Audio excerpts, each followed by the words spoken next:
लोग अक्सर कश्मीर जाने से पहले 2 बार सोचते हैं एंड उनके दिमाग में एक और सवाल आता है कि क्या कश्मीरियत नाम की कोई सही में चीज है भी या नहीं, या फिर ये सिर्फ एक न्यूज में रटाई गई एक अफवाह है। कोई कोई तो इस चीज को एक प्रोपागेंडा भी बोल देते हैं। ये है कश्मीरियत। टारगेटेड क्लीनिंग थी। टूरिस्ट को बाकायदा उनका मजहब पूछकर उनको निशाना बनाया गया है। Islamic terrorists checked the ID cards of tourists. Some reportedly even demanded the trousers be pulled down, asked them to recite the kalma and killed those not Muslims. उसने उसको गोली मार दी। यहाँ पे उसने बोला कि ये शायद मुस्लिम नहीं है, उसने उसको गोली मार दी। इस वक्त एक बड़ी खबर मिल रही है जम्मू कश्मीर के पहलगाम से, जहां पर एक आतंकी हमला हुआ है। पहलगाम में पर्यटकों पर फायरिंग हुई है। यहाँ पे रहो, हम साथ में।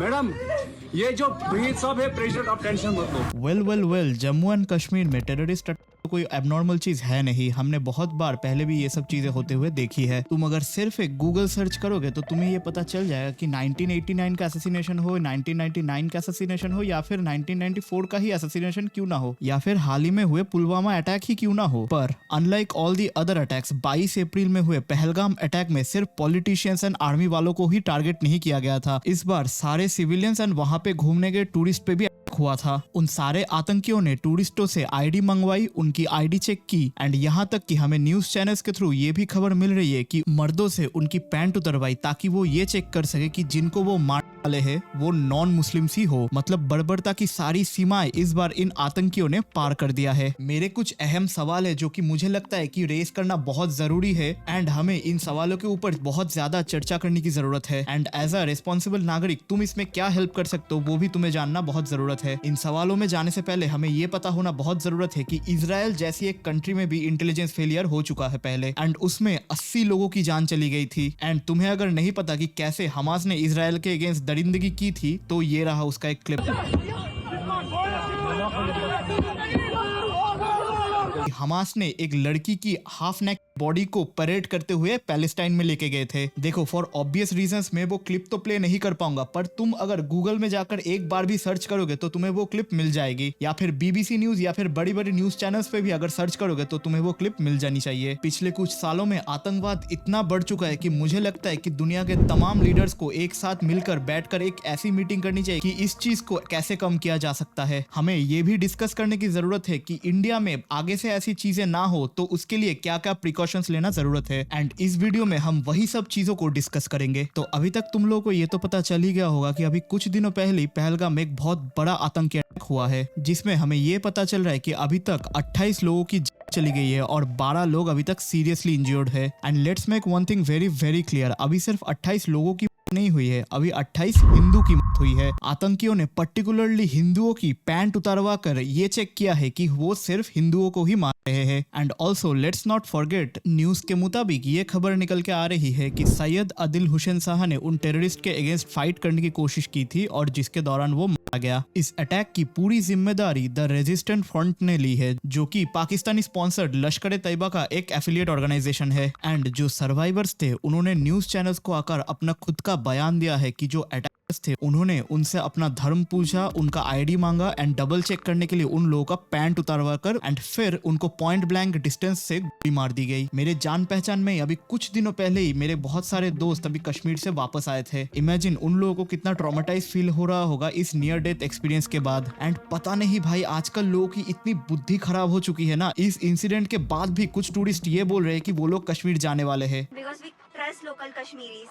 The way they have treated us till now, they have got our trust from the bottom of our heart.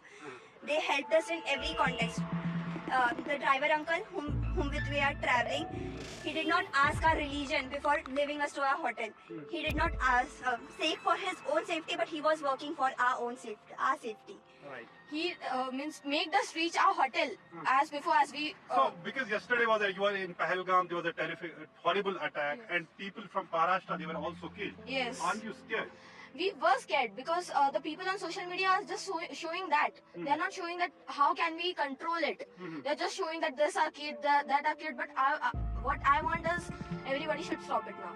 And you are saying you are not leaving Kashmir, you would be going to other places. Yes, we will travel because this place is so beautiful, a beautiful example of sustainable development. It is totally developed as well as blessed with nature, and very few places we will found blessed with nature as well as development. Okay. मैं बस उनको यही सलाह देना चाहूंगा कि अपने जिंदगी की वैल्यू को समझो। अगर अपने आप की नहीं समझते तो अपने परिवार वालों की समझो। एंड फिर भी अगर तुम्हें वहां जाने का बहुत मन है तो अकेले जाओ, अपने परिवार को लेके मत जाओ उधर। एंड भाई मुझे एक बात बिल्कुल समझ में नहीं आती है कि इन लोगों के चेहरे पे इतनी खुशी किस बात की है। हमारे देश में एक टेरर अटैक हुआ है, 28 लोगों की जान चली गई है। भाई तुम लोग कब समझोगे? आई डोंट नो कि तुम किस सेंस में ये बोल रहे हो कि तुम इसके बाद भी कश्मीर जाना चाहते हो। Bro I am deeply ashamed of this people man. या फिर तुम्हारे दिमाग में कुछ और ही चल रहा है कि वहां पे तो सिर्फ लड़कों पे गोली चलाई गई थी, हमें तो छोड़ दिया जाएगा। कोई सेंस है इस बात का? ये दिमाग में आना ही अपने आप में बहुत डेंजरस है कि तुम इन चीजों के होने के बाद भी कश्मीर दोबारा विजिट करना चाहते हो। मुझे इन औरतों के फैमिली के लिए बहुत ज्यादा कंसर्न है भाई। देखो at the end of the day इन्हें तो जो करना होगा वो लोग करेंगे ही। हम एज अ सेंसिबल पर्सन क्या कर सकते हैं? हमें ये मेक श्योर करना चाहिए कि जब तक सरकार या फिर अथॉरिटीज की तरफ से कोई ग्रीन सिग्नल ना आए तब तक हम वहां विजिट ना करें। Also I must clarify this is my personal opinion, you don't have to take it seriously. And यहाँ पे हमें एक रिस्पॉन्सिबल नागरिक की तरह बहुत सारे सवालों को रेज करना चाहिए। जो सबसे बड़ा सवाल हमें अथॉरिटीज से पूछना चाहिए कि कश्मीर जैसी जगह पे इतना बड़ा इंटेलिजेंस फेलियर हुआ कैसे? देखो मैं एक चीज यहाँ पे जरूर क्लैरिफाई करना चाहूंगा कि एक सेफ छत के नीचे रहकर हमारे लिए ये चीज बहुत आसान है कि हम किसी को भी ब्लेम कर दे। हमें यहाँ पे भटकना नहीं है, हमें ब्लेम गेम नहीं खेलना है, हमें बस सवाल उठाने हैं। कुछ लोग तो अपना नैरेटिव में ये भी पुश करने की कोशिश कर रहे हैं कि ये पूरी की पूरी गलती सरकार की है। एंड जस्ट फॉर क्लैरिफिकेशन, मैं यहाँ पे सरकार को बिल्कुल डिफेंड नहीं कर रहा। मैं यहाँ पे बस इतना ही बोल रहा हूँ कि सरकार को सामने आकर हमें ये आंसर करना चाहिए। और एक सवाल जो कि हमें रेस करनी चाहिए अथॉरिटीज से कि 4 आतंकियों में से तो 2 तो अपने कश्मीर के ही थे। वहां की इंटेलिजेंस क्या कर रही थी? उनको क्या पता नहीं था कि 2 अपने ही अंदर बैठे हुए हैं? एंड जो आखिरी सवाल है जो कि मुझे लगता है कि उठानी चाहिए वो है कि यहाँ पे लोकल्स का क्या रिस्पॉन्सिबिलिटी बनता है कि तुम्हारे अंदर से 2 बंदे ऐसे आ रहे हैं जो कि अपने ही देश के लोगों को मारे जा रहे हैं। देखो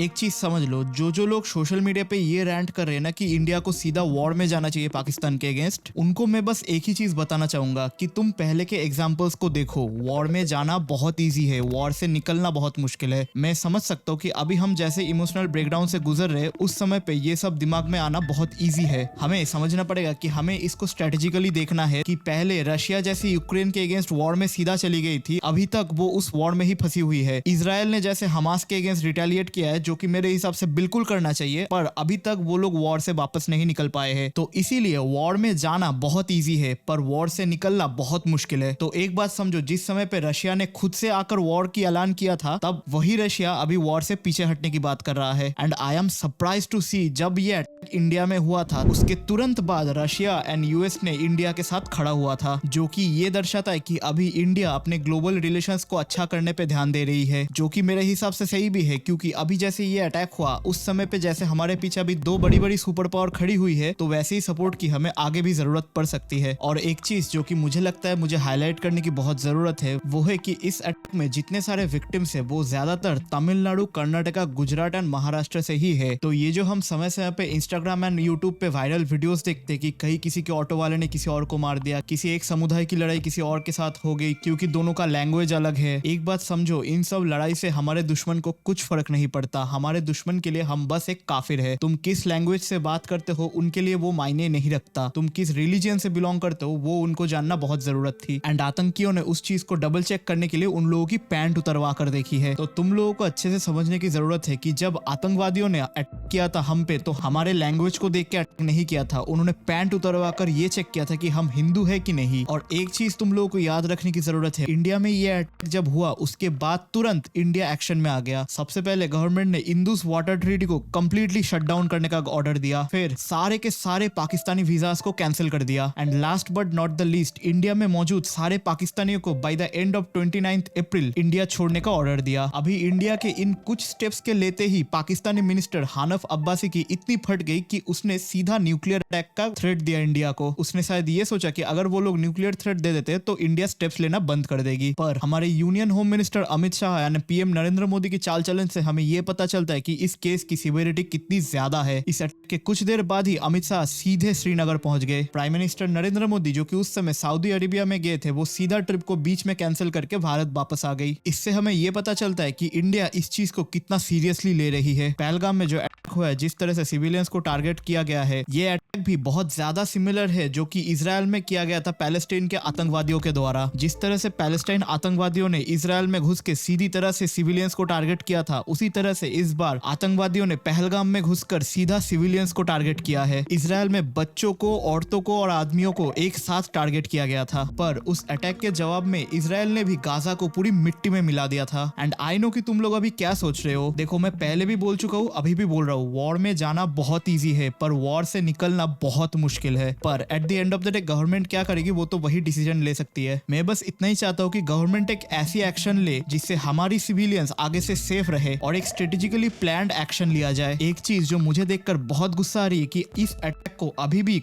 अपने ही देश के कुछ लोग व्हाइट वॉश करे जा रही है। एक तो मैं ये वीडियो बनाते वक्त इतना हार्ट ब्रोकन हूँ और ऊपर से इंडिया में रह रहे कुछ लोग पाकिस्तान को डिफेंड करे जा रही है। देखो, at the end of the day government को जो जो स्टेप्स लेने की जरूरत पड़ेगी वो ले लेगी, पर as a civilise society and as a responsible society हमें क्या क्या स्टेप्स लेनी चाहिए। Before that all the steps are my own opinion and I am influencing nobody to follow the steps. पहली चीज, एज ए इंडिविजुअल अपने दुश्मन को समझो, कौन तुम्हारा भाई है एंड कौन प्रॉब्लम आने पर तुम्हारे पास रहेगा वो आइडेंटिफाई करो। दूसरी ये है कि Jammu Kashmir should not be a single state. Jammu एक अलग स्टेट होना चाहिए, कश्मीर एक अलग स्टेट होना चाहिए, क्योंकि जम्मू कश्मीर में एक बहुत ही ज्यादा फंडामेंटल प्रॉब्लम है। आर्टिकल 370 के एब्रोगेशन के बाद भी कुछ ज्यादा फर्क नहीं आया उधर, क्योंकि जम्मू बहुत पहले से भुगता हुआ आ रहा है, क्योंकि सारा का सारा पॉलिटिकल पावर तो कश्मीर में ही जा रहा है एंड पॉलिटिकल पावर कश्मीर में होने के कारण सारा का सारा सेंट्रल गवर्नमेंट का aid and resources Kashmir politicians खा जाते हैं एंड जम्मू के हाथ में आखिर में कुछ नहीं बचता। तो मुझे लगता है कि ये बहुत सही समय है कि जम्मू को एक अलग स्टेट बना दिया जाए ताकि वहां की गवर्नमेंट को सेंट्रल गवर्नमेंट के सारे एड्स मिल सके एंड जम्मू के प्रोग्रेशन के लिए वो उनको यूज कर सके एंड सिर्फ तभी जम्मू पूरा इंडिपेंडेंटली ग्रो कर सकेगा बिना किसी कश्मीरी इंटरफेरेंस के। एंड थर्ड, जो बहुत इंपॉर्टेंट स्टेप है, अभी कश्मीर में कुछ दिनों पहले इलेक्शंस हुए हैं जिनका रिजल्ट हमने अपनी आंखों से देख लिया है। जो लोग पहले सेपरेटिज्म की बात करते थे वो लोग ही अभी पावर में है। तो मेरे हिसाब से अभी कश्मीर में पूरा सेंट्रल गवर्नमेंट का कंट्रोल होना चाहिए, पूरा आर्मी को भी कश्मीर में डिप्लॉय कर देना चाहिए एंड पूरा एंटी टेररिज्म के अगेंस्ट अभी सेंट्रल गवर्नमेंट को कश्मीर में काम करना चाहिए। एंड चौथी, जो कि मेरे हिसाब से सबसे ज्यादा इंपॉर्टेंट स्टेप है, तुम और कुछ भी कह लो, कोई भी आर्गुमेंट ला के रख दो, मेरे हिसाब से ये सबसे ज्यादा इंपॉर्टेंट होनी चाहिए कि जातिवाद को जड़ से उखाड़ कर डस्टबिन में फेंक दिया जाए। हमारी कम्युनिटी में जो बंदे जातिवाद कर रहे हैं उनको जड़ से उखाड़ो और सीधा बॉयकॉट करो, क्योंकि एक बार एक महान आदमी कह के गए थे, अगर बटोगे तो कटोगे, और वही अभी पहलगाम में हुआ। अगर ये सब अपनी आंखों से देखने के बाद भी अगर कोई भी अगर लैंग्वेज या फिर जातिवाद को लेकर झमेला करने की कोशिश कर रहा है तो एज अ रिस्पॉन्सिबल व्यूअर उसको आइडेंटिफाई करो और उसको डस्टबिन में फेंको सीधा। सो देखो, अभी तक जिन स्टेप्स की मैं बात कर रहा था वो सब इंटरनल स्टेप्स है जो हमें लेने की जरूरत है, पर एक्सटर्नल स्टेप्स को डिस्कस करने से पहले ये जान लो कि हमें एक्सटर्नल स्टेप्स के बारे में अपने भारत में न्यूज चैनल्स में बात नहीं करनी है। उनकी इंटेलिजेंस एजेंसी इतनी पागल नहीं है कि हमारे ऊपर वो नजर ना रखे, जो कि मेरे हिसाब से एकदम सही कदम है उनके अगेंस्ट रिटेलिएशन प्लान करते वक्त। देखो, एट द एंड मैं इस वीडियो को एक अच्छे नोट पे एंड करूंगा। अभी जो पाकिस्तान है उसकी हालत बहुत डेस्परेट हो चुकी है, उसकी इकोनॉमी डूब चुकी है, बेलूचिस्तान ऑलमोस्ट अलग हो चुका है एंड वो ये डेस्परेट अटैक्स इसलिए कर रहे हैं कि ताकि उनके लोगों के अंदर उनकी रेलेवेंस बजाय रहे। एंड एट द एंड बाकी हमें बस अभी वेट करना है कि कब हमारी सरकार इसके अगेंस्ट रिटेलिएट करेगी और उनको मुंह तोड़ जवाब देगी। एंड मैं उस सारे शहीद हुए विक्टिम्स के लिए प्रार्थना करता हूँ उनकी आत्मा को शांति मिले एंड उनके परिवारों को नेसेसरी सपोर्ट मिलता रहे। तुम्हें अपना आवाज हर जगह जाकर दिखानी है, तभी कुछ बदलाव आएगा। अगर तुम आज आवाज नहीं उठाओगे तो याद रखना एक दिन ये आवाज भी दब जाएगी। तुम लोग मुझे कमेंट सेक्शन में बता सकते हो कि तुम्हारा इस मैटर के ऊपर क्या ओपिनियन है। हर एक व्यूअर जो इतना दूर तक वीडियो अभी देख रहा है, मैं चाहता हूँ कि तुम लोग उनकी आत्मा की शांति के लिए प्रार्थना जरूर करो, बिकॉज यूनाइटेड वी स्टैंड,